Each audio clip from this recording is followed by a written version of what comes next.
ಪ್ರೀತಿ ತೋರ್ಸಿದ್ರೆ ಕೆಲಸ ಮಾಡೋಂತವನು, ಕಂಪ್ಲೇಂಟ್ ಹೇಳಿದ್ರೆ ರಾಜಕಾರಣನೇ ಬೇಡ ನಾನು ಮನೇಲಿ ಕೂರಂತವನು.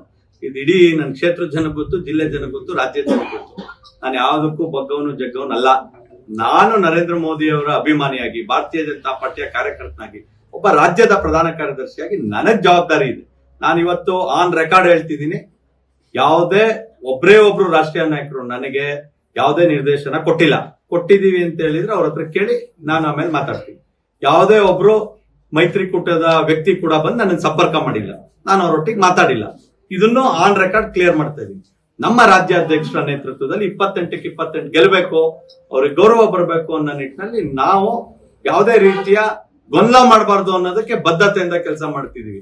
ಆಮೇಲೆ ಯಾರೋ ಕಂಪ್ಲೇಂಟ್ ಕೊಡೋದಕ್ಕೆ ಭಾರತೀಯ ಜನತಾ ಪಾರ್ಟಿಯ ಕಾರ್ಯಕರ್ತರನ್ನ ಯಾವುದೇ ಕಾರಣಕ್ಕೂ ಹಗುರವಾಗಿ ತಗೊಳ್ಳೋಂತ ಅವಶ್ಯಕತೆ ಇಲ್ಲ. ನಾವು ತಡವಾಗಿ ಬಂದಿದೀವಿ ಅಂತ ಹೇಳಿದ್ರೆ ಇನ್ನೂ ಪ್ರಚಾರನೇ ಪ್ರಾರಂಭ ಮಾಡಿಲ್ಲ ಅವ್ರು ಯಾರು. ಎಲ್ಲಿ ಪಾಂಪ್ಲೆಟ್ ಪ್ರಿಂಟ್ ಮಾಡಿಸಿದಾರೆ? ನಾವು ಪಾಂಪ್ಲೆಟ್ ಪ್ರಿಂಟ್ ಮಾಡಿಸಿ ಕೊಡ್ತಾ ಇದೀವಿ, ಇನ್ನು ಪಾಂಪ್ಲೆಟೇ ಪ್ರಿಂಟ್ ಆಗಿಲ್ಲ. ನಾನು ಎಲ್ಲಿಂದ ತಡವಾಗಿ ಬರಕ್ಕಾಗುತ್ತೆ?